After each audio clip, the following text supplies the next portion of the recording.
Hello everyone and welcome to your Glassnode video report for week 50, 2023. So today we are talking about a series of trading indicators and various ways that we can actually design and construct. I'm going to spend a bit more time inside Workbench today, designing and constructing tools that can help us spot local periods of overheated and underheated, because it's one thing to look at macro tops and bottoms, but there are a lot of tools that we can use to really track those kind of overheated and underheated within the context of a macro uptrend or downtrend for that matter. But obviously we're going to be focusing on an uptrend for now. Now you'll see that this episode is called Round Trip because we opened at about 40,200 at the start of this week. We rallied to a new yearly high of about just shy of 45,000. And we had a very, very rapid sell-off back down to 40,200, where it pretty much closed. It's a little bit up from there now, 41.5. But we have seen this kind of overall round trip. And this is kind of a good opportunity for us to talk about what does over and underheated look like from an on-chain perspective. So really, really cool piece of analysis today. A lot more technical inside Workbench, but the focus is going to be building out trading indicators. That's really the concept here, and a couple of frameworks to take forward.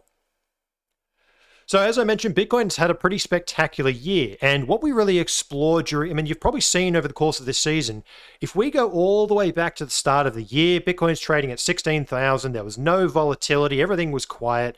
We spent a lot of time looking at what the long-term holders were doing, kind of that big macro view, capitulations, that generally speaking, long-term holders are active around cycle bottoms, when we break to new all-time highs, and all the way through to cycle tops. In between all of those patches, short-term holders are much, much more important. And you will notice here we're going to be spending a lot of time on two very important concepts. They go together really nicely. The first one is this notion of profit and loss. You'll hear me talk about this all the time because this really is what makes on-chain analysis just so unbelievably powerful. We'll talk about two different versions of profit and loss. And cohorts, primarily looking at short-term holders, that hot ball of money that is essentially the most sensitive to price and tends to react as a buyer and a seller as the market jostles around. So we're going to start with a few different levels here. We're going to start with some cost basis models just to kind of set the scene on where we currently are. And then we're really going to deep dive on short-term holders, profit and loss, with the objective here. What we are going to try and design, again, there's many ways that we can do this. It's just one framework or a way to think about it. We're going to help illustrate how we can design some trading style indicators using this concept of short-term holders, that hot ball of money following price, and profit and loss metrics on an unrealized and a realized basis. And we'll talk more about that in a second. Before we do get started, please do give us a rate, a share, and a subscribe. It does help this channel get to more people. Let's get stuck right into the analysis. Okay, so as I mentioned, we're going to just set the scene. We're going to start with some pricing models and just kind of understanding where we are in the broader context of things. Now, what we can see here, this is our daily price performance. Now, as I mentioned, we're going to be spending more time in Workbench today because, this is essentially where I spend all day, every day. Just an absolutely fantastic tool, so much that we can do with it. So what is Workbench? Workbench is essentially a tool where you can see here I've pulled in a metric, which is just price in this particular instance, and we've constructed a series of formulas. Now you can do all sorts of stuff, everything from complex models to backtests. Here we're just doing some very, very simple visualization techniques. So what I've essentially calculated is the percent change. This one here is looking at essentially how much has the Bitcoin price changed over each daily period. So literally how much of the price changed on a closing basis over a period of one day. What I've then done is just use an if-then statement to say I only want to see green bars when it's positive, up days, and I only want to see red bars when it's negative. And I've also put over the top here some plus or minus 1 standard deviation bands, because really what I'm looking for is when do we get a big move, right? Because price obviously moves every day, but show me when the moves are statistically meaningful. And we can see here that this is actually the third largest sell-off of 2023. I've got it on the Zoom here year to date. This is the third largest sell-off, 5.7%, I believe, on a closing basis. So we did come off quite quickly and quite rapidly. It did stand out as a sell-off event. But as you can see, we've had 1, 2 different sell-off events that have been much, much steeper than this. This one back here in August, we profiled quite a bit. I forget which week number it was, but this would have been somewhere in August. We looked at it. It was called Exhaustion and Apathy and Volatility Crush as we headed into it. Very, very quiet market, and then a very, very sharp explosion of volatility that followed. So if you are looking at volatility trading, strongly recommend going out and checking out those newsletters and videos because they really are a great example of using derivatives and on-chain to predict volatility. So where we are at the moment, let's jump across to the next chart. I want to use some on-chain pricing models as well as technical just to kind of position where we are at the moment. So many of you who've watched this channel will know what the realized price is down here in blue. The realized price is the average cost basis of every coin in the supply. That includes lost coins and all that kind of stuff. Now, for those who read our Coin Time Economics report, which again, you'll find in the description below, Coin Time Economics was this framework where we used how long coins have been dormant to calculate what we think is a much better estimate of the active investor cost basis. And that's what's going on here with this orange curve. I'm just going to quickly turn off my tooltip so we can actually see what's going on. So this orange version is actually just the realized price divided by liveliness. I won't go into the technical details. Suffice to say, this is capturing all of the active investors. We don't care about all the lost coins and the early miners and the Satoshis of the world. Let's exclude them. I only care about people who are active in the market cycle. Now, this is currently trading about 36,000. This is best thought of as a bit of a fair value model. The market tends to oscillate around it. Particularly in 2016, it kind of approached it. And as we get above it, we start to move into a bit of an acceleration phase back here. 2019, we poked our head above it. We spent some time oscillating around it. And really, as we broke through in October, this was the first time that we now got a significant portion of the market back into profit. So that shifts investor psychology. That's why this really matters, because you now have a supermajority of investors who are active back in profit. So behaviors start to shift. We move from I bought the bottom and I'm hanging on. We start to move into, well, 150% isn't that bad. Maybe I'll take a little bit off the table. Some profits start to get taken. Investor psychology shifts, but that's also met by, hey, prices at $44,000 and demand starts to flow in. So this is what kind of makes for that shift from the recovery, the uncertain recovery phase, into what we've been calling a bit of an enthusiastic bull, right? So we're now up into that zone where things are probably going to get a little bit more spicy. Now, how do you actually measure what that looks like? Well, we've used another series of workbench functions here, which we call subset. So the subset is essentially taking just a slice of price action between two starting and end dates. And all we want to see is how much does price oscillate around this fair value model. So you can see here that 2019 was super choppy, plus or minus about 50% in either direction. We traded above and below that level, with March 2020 obviously standing out.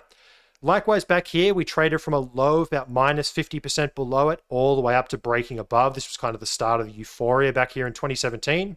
And we've seen here that we've started from about minus 40%, if my memory serves, to breaking up to about 38% above. So we're starting to get this chop. We can see that there's this choppiness that tends to happen around this fair value model.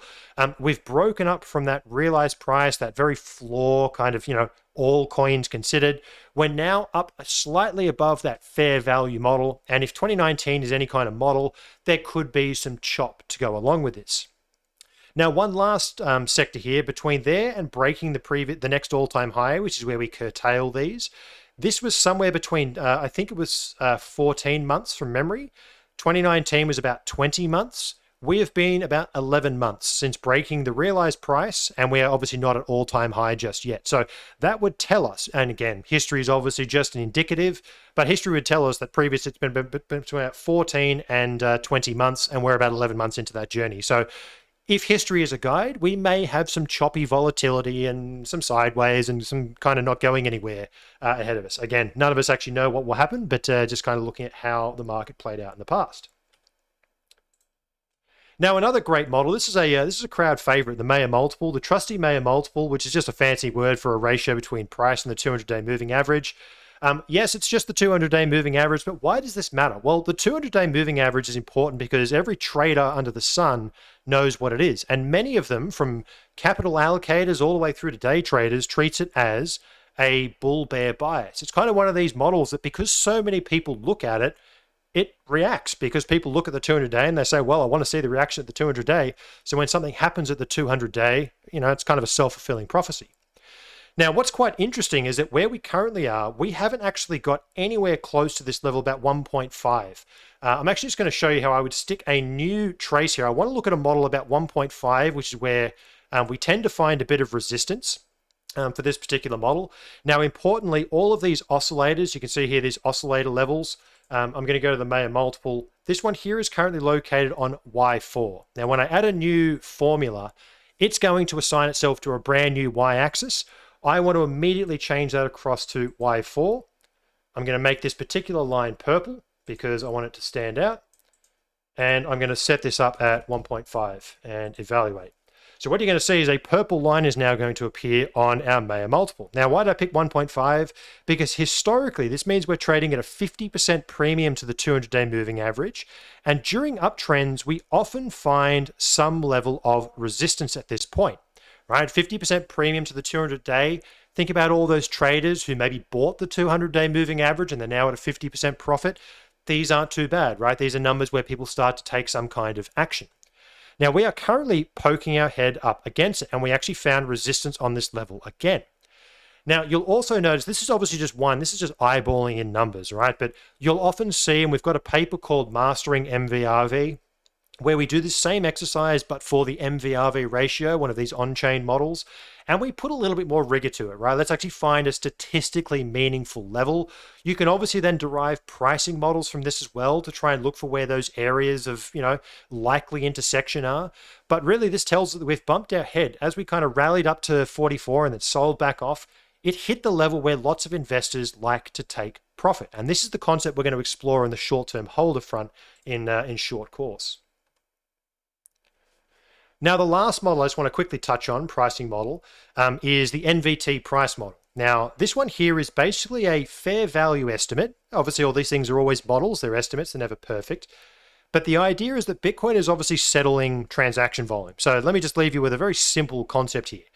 If nobody's moving money around the system, is it really worth that much? It's harder to argue that. If lots of people are moving value around the system, it's starting to show that, hey, network effect, you've got actual value being settled. So what the NVT price model, which was developed originally by Willy Woo, is one of these models where we take, in fact, we're looking at the formula here. What we're looking at is the ratio between the market cap, or more correctly, the 90-day median of the market cap, circulating supply and price, divided by the 90-day median of our transaction volume. So what we're basically saying is how big is Bitcoin and how much value is it settling?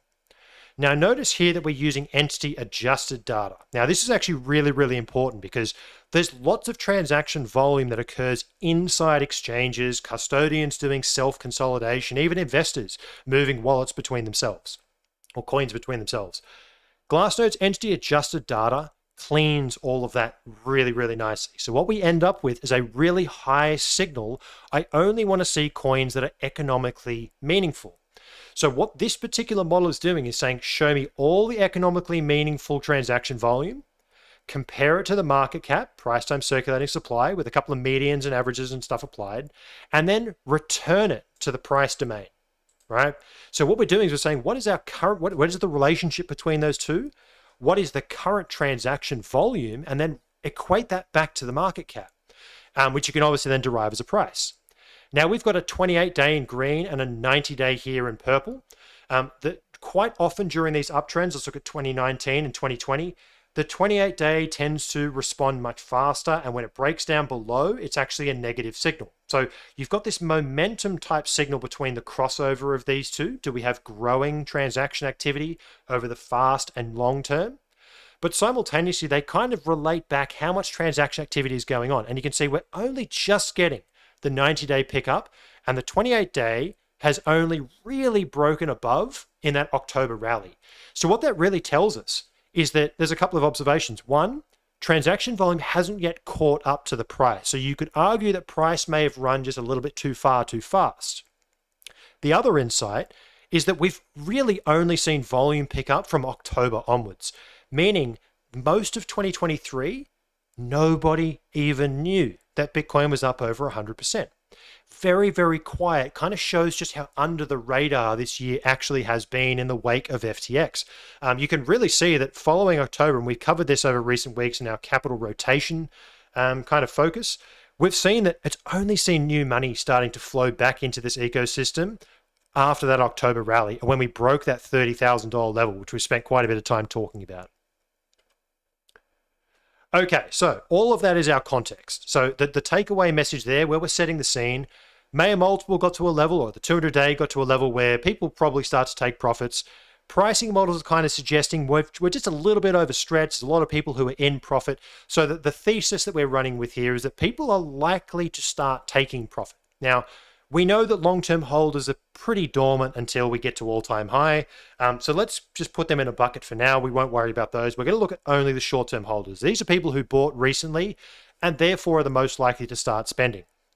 Now, this funky looking retro chart is, again, I want to introduce this. We've got our short-term holder cohort. For those who are new and maybe not heard this before, short-term holders are all coins that have moved within the last 5 months, right? They've been mobile within the last 5 months.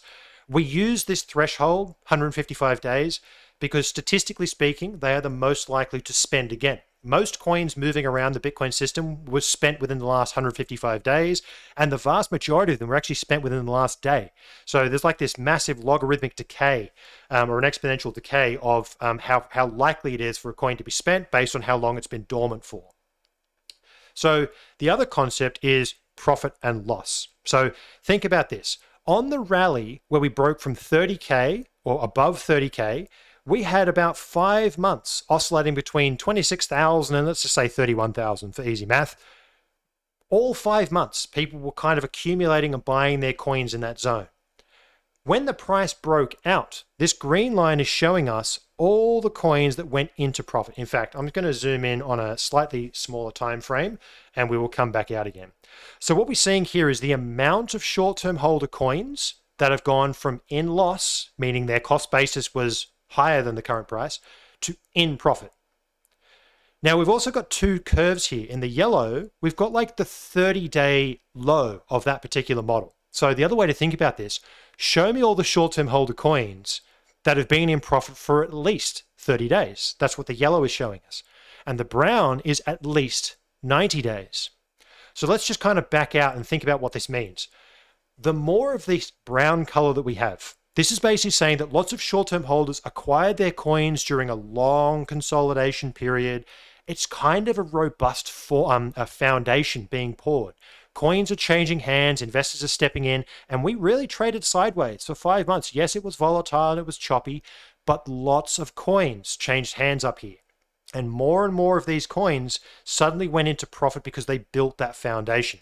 That essentially enabled the rally higher because all these coins were reaccumulated, new holders in a very quiet period, as we mentioned before. And you can see here that this growing foundation actually supports these uptrends in bulls. Notice also when the bear market kicked in here, and I believe that the bear market really started following the Coinbase direct listing here in April, look how brutal the short-term holders. I mean, when the coins in profit are going down, that means that they're now in loss. We had 5 months of accumulation up here, a massive foundation. This is also a sensitive point. This is showing us we have a top-heavy market. Lots of short-term holders are trapped up here to the tune of almost 5 million BTC got trapped up here, and then all of them fell into a loss in a very, very short order. So again, there's lots of great stuff we can pull out of this. And for those who are into, building systematic models and these types of things, it's these inflection points when these types of models shift very quickly because you're looking at lots of people going from profit to loss or from loss to profit. You've also got these different time elements. How long have they been in profit or loss? It tells you something about their sensitivity and the robustness of the foundation that's getting built.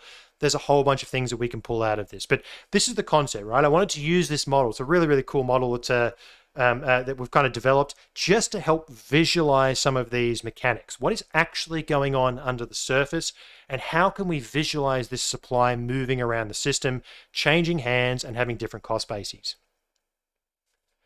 Okay, so sticking with our thesis that people start to take profit. What we're looking at here is for short-term holders, we're looking at the ratio of how much of their supply is in profit to loss. Now, the reason why you'll often see me talk about profit-loss ratios. Sometimes I'll do realized profit and loss. This one here is a supply in profit or loss. Remember that inflection point. Just go back here. Lots of people are in profit, and then suddenly they're not. You go from very, very few at all-time high, nobody is in loss. So you go from nothing to something very quickly. And that nothing to something is an exponential move because you're going from zero to anything, right? So the concept is profit and loss ratios are really, really good at looking for inflection points. When does the market change state? And what you can see here, bear market state, where the losses exceed the profit, tends to sustain itself, and we find resistance all the way through until we get an inflection point. And note that this inflection point here in 2018 happened very, very close to the bottom because we went from something to nothing. How do you get from something to nothing? Lots of people capitulate. Those coins go from just slightly in loss to just slightly in profit at scale. Likewise, when you get to these market tops, 2019, lots and lots of people are in profit and then suddenly they're not, right? This thing will start to trigger an inflection point very, very early in the trend because it's looking for trapped traders. Let's go back and have a look at this over a 1 year period just to see how this performed. You can see back here, in fact, I'll give it 2 years just to be a little bit clearer. We can see that this thing flipped over before the rally even started. And we can actually see here's a positive divergence back here post FTX because coins are getting transferred from up here, all these buyers all the way down, they panic sell and they all wash out. So suddenly all these coins that used to have a 40, 50, 60, $30,000 cost basis are capitulated out at 15K. And then price goes to 15,001 cents. And they suddenly go from in loss to in profit at massive scale. And this thing here flips over. So it's a really nice indicator to look for inflection points, right? When do things really start to transition and shift? You can see that lots of traders got trapped up here, and this thing indicated that we were, and exhaustion, apathy, I again recommend you go back and check out that report. We covered a lot of indicators that were saying that a big move was coming, and you can start to look at these indicators and say, hey, lots of people are trapped up here. The risk is now elevated. Now, what we can see is that lots of people are now in profit, and we have hit this level. This is the highest level of profit we've had through the entire of 2023. So it aligns with the fact that people are likely to start spending. Now, remember, this is supply in profit, unrealized, coins that aren't moving, coins that are held by short-term holders. So we're really starting to narrow in our thesis. The thesis is people are probably going to start selling because we've got to that, we're in a decent enough amount of profit coming into year close. NVT is a little bit slower. We've got Mayer multiple hitting that critical level, and their supply is now heavily in profit. The final question to answer, did they actually spend? Did we actually get sell side? Because it's one thing to say, hey, the incentive is to sell. They're in a lot of profit, but did they actually sell? Which is the thing that overwhelms the inflowing demand. Now, this is where we move and we look at a couple of different metrics. We're looking for confluence, two indicators that tell us the same story. What I've got plotted out here in green is short-term holder volume going to exchanges that is in profit, right? So the green level here has been ticking higher since that October rally and actually peaked as we got to 44,000. The amount of coins that short-term holders were sending to exchanges that were in profit started to tick higher. Now, the blue curve is showing us the realized profit. So this is the amount of coins in profit. It doesn't matter if they were 1 cent or $1 million in profit. It's irrelevant. How were they in profit? Binary, yes, no. Blue is then calculating the dollar delta between the acquisition price and the disposal price. When both of these start to tick higher, now you're starting to say, okay, profits are being taken. Not only is coin volume flowing in, because that's obviously the thing that needs to be purchased, but also the amount of profit taking is going up. So both of these are telling us profit taking events. Now, of course, we can also do the same for losses, right? And as you can imagine, these tend to move inversely to each other. Capitulation events really start to show up when you get these big sell side events. And if we just jump this onto a 2-year view, and I'm going to turn off my green and blue just to simplify things, you can start to see that local lows, right? When we get these corrections, people panic. This is kind of the nature of markets. People tend to panic and they sell coins to exchanges in loss and they take the L. Even though Bitcoin's up 150%, some people sold the exact bottom down here at 20,000, 19,000. Some people sold the exact bottom here at 25,000 before we rallied. Some people sold at 26 before we went to 44, right? This is the nature of markets. they move towards where people are in maximum pain. This is kind of the nature of the beast. And generally speaking, we're looking for these periods where both the realized loss or profit and the amount of coins in profit or loss start to tick higher. So the last thing I'm going to do is turn these insights into an actual trading indicator. Just try and highlight where these things show up. Okay, so all of that was, there's a lot in here, right? And this may be one of the videos that you go back and you rewatch a couple of times. What we like to do here at Glassnode is just show you simple frameworks, which you can obviously refine and build in, but really trying to find maximum value from data that, quite frankly, just doesn't exist in the traditional finance world. So all of that said, we're only looking at the profit side of the equation here. So again, we've got our volume to exchanges in blue, and we've got our realized profit in green. What we've done here is convert them to a very, very simple Z-score.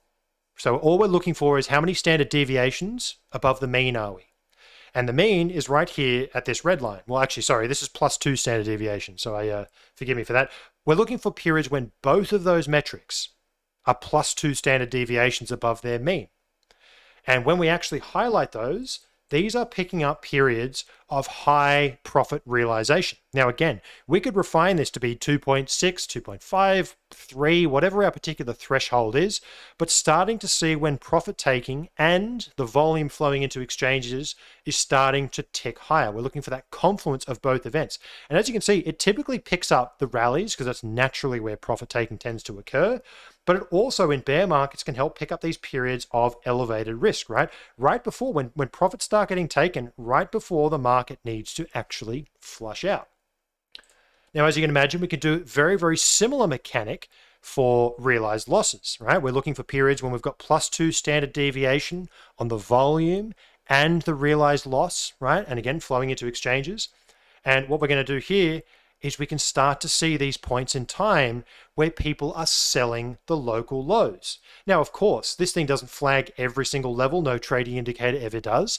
What we're trying to impress across here is just where we're getting this confluence between two different indicators, saying that people are selling at the top and selling at the bottom. Now, naturally, at some point that overwhelms demand, but in an uptrend, that can often mark the low. This is that kind of micro capitulation. These are really some of these frameworks we can use to track the market trend within a trend, right? Not just looking for these macro tops and bottoms. We've got plenty of tools for that, but we can actually explore these with very, very simple frameworks within the trends as well. And this is really what kind of brings some of this stuff to light. And as you can see, we start picking up these areas where it's just statistically meaningful, the amount of people getting flushed out. And quite often these levels align with short-term holder cost bases and all this other fun stuff, right? So it really does show how exciting some of these analysis techniques are, because they often tell, and this is my experience, on-chain data very often tells a consistent and cohesive story, right? Just putting all the pieces together can be a bit of a challenge, but they're always telling you a very consistent story. And just to bring all of this back, actually, let me just shift back a couple more because you've probably forgotten the chart I'm about to refer to. This is the chart I'm referring to now. We're talking about our supply in profit and loss ratio. So this one here, I have brought this across and plotted out periods of where it drops down below that 0.05 level, above the 20 level, and just overlaid it with our statistical model that we just covered. And you can see that profits, right, tend to mark local tops. Losses tend to mark local bottoms.